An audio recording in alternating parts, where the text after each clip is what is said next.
Ada satu kalimat yang sering kita pakai untuk menipu diri sendiri.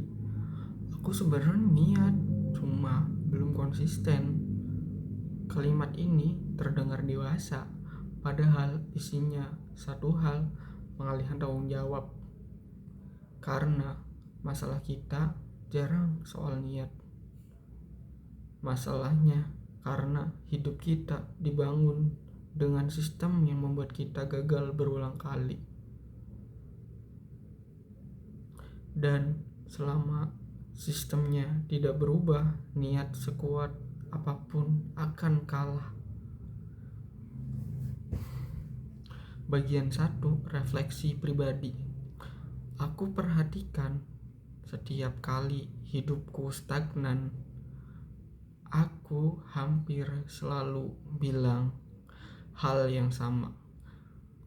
Aku sebenarnya mau berubah, tapi jujur saja, mau berubah itu murah. Yang mahal adalah mengubah rutinitas kecil yang selama ini terasa normal. Contoh nyata, misalnya soal bangun pagi. Banyak yang bilang ingin produktif, tapi tidur jam 1 pagi sambil scrolling. Lalu bangun siang dan menyimpulkan aku emang gak disiplin. Padahal masalahnya bukan karakter, tapi sistem tidur yang dibiarkan rusak. Bagian 2, ide inti. Niat itu rapuh, sistem itu menentukan. Niat itu bergantung pada emosi. Sistem berjalan bahkan saat kita tidak termotivasi. Kalau perubahan hidupmu tergantung pada mood, itu bukan rencana, itu judi. Contoh nyata, contoh paling sederhana, olahraga. Orang yang mengandalkan niat akan berkata, nanti olahraga kalau lagi semangat. Orang yang punya sistem akan berkata, jam 6 sore aku sudah di rumah dan sepatu olahraga ada di depan pintu. Yang satu menunggu perasaan, yang satu mengatur kondisi. Bagian 3, ide inti kedua. Kita mendesain kegagalan sendiri.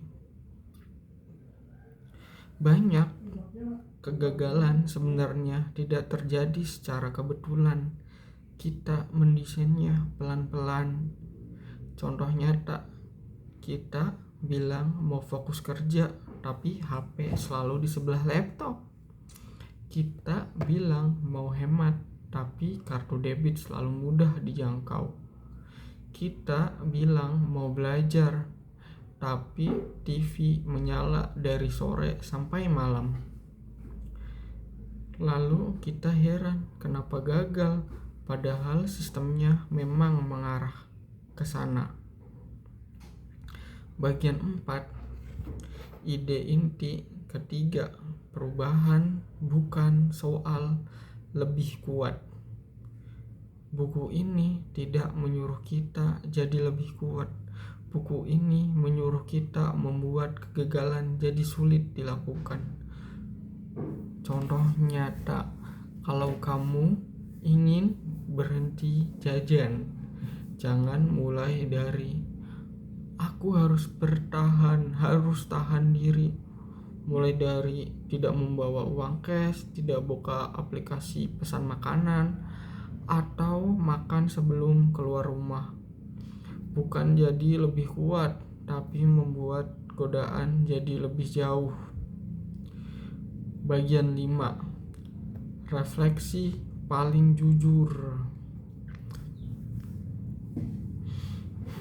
Yang paling tidak nyaman dari buku ini adalah satu hal. Selama aku menyalahkan niat, aku tidak perlu bertanggung jawab pada sistem hidupku sendiri. Contoh reflektif menyalahkan niat itu nyaman, karena aku bisa berkata aku orang baik, cuma belum konsisten. Tapi buku ini memaksa aku jujur. Mungkin aku tidak gagal karena lemah, tapi karena aku tidak pernah benar-benar merancang hidupku untuk berubah. Bagian 6. Kenapa kita sebenarnya takut punya sistem? Ada satu alasan kenapa banyak orang tidak pernah benar-benar membangun sistem. Bukan karena tidak tahu caranya, tapi karena sistem menghilangkan alasan. Kalau hidup kita sudah punya sistem yang jelas, kita tidak bisa lagi menyalahkan keadaan, orang lain, atau waktu. Dan jujur saja, itu menakutkan karena kegagalan tidak lagi terasa sebagai nasib, tapi sebagai hasil dari pilihan kita sendiri. Contoh nyata, misalnya soal belajar. Selama kita tidak punya jadwal belajar tetap, kita bisa berkata lagi sibuk. Tapi saat jadwal sudah ada dan kita tetap tidak belajar, alasan itu hilang. Dan banyak orang lebih memilih kehilangan hasil daripada kehilangan alasan. Bagian 7. Kebiasaan buruk bukan musuh, tapi tempat persembunyian. Kebiasaan buruk sering kita anggap musuh, padahal seringkali kebiasaan buruk adalah tempat persembunyian yang nyaman.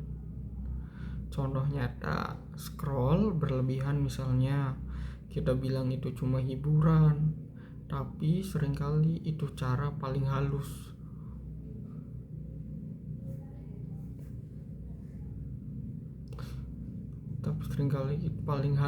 untuk menghindari rasa bersalah karena tidak melakukan hal yang seharusnya kita lakukan. Buku ini seperti berkata, selama kebiasaan lama masih memberi kenyamanan emosional, kebiasaan baru akan selalu terasa berat. Bagian 8. Kebiasaan kecil terasa tidak berguna karena hasilnya tidak terlihat. Masalah terbesar dari kebiasaan kecil adalah ini: hasilnya tidak terlihat hari ini, dan manusia tidak sabar pada proses yang tidak memberi umpan balik. Contoh nyata, satu hari tidur lebih awal tidak langsung mengubah hidup. Satu hari menabung tidak langsung membuat kaya. Karena tidak ada hasil yang bisa dibanggakan, kita menyimpulkan ini percuma. Padahal justru disitulah perubahan bekerja. Diam-diam. Bagian 9. Kalimat paling jujur dari buku ini. Ada satu kalimat dari buku ini yang menurut saya paling jujur. Kamu tidak naik ke level tujuanmu, kamu turun ke level sistemmu. Artinya sederhana tapi kejam. Hidup kita sekarang bukan kebetulan, itu adalah hasil dari kebiasaan kecil yang selama ini kita anggap sepele.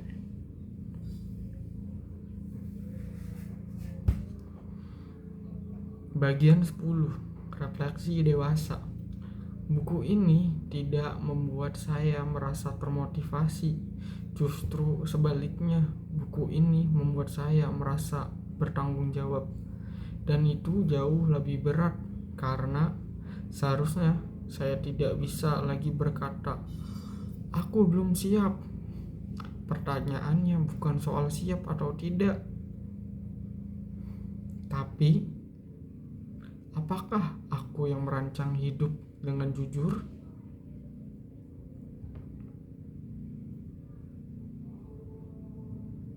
Kalau kamu merasa hidupmu stagnan, mungkin masalahnya bukan kurang niat. Mungkin kamu hanya perlu membangun sistem. yang membuatmu tetap di tempat yang sama. Buku ini tidak meminta perubahan besar. Buku ini hanya meminta satu hal yang sulit. Berhenti berbohong kepada kebiasaan kecilmu sendiri. Besok kita lanjut. Kita akan bicara tentang kenapa lingkungan hampir selalu menang dari tekad.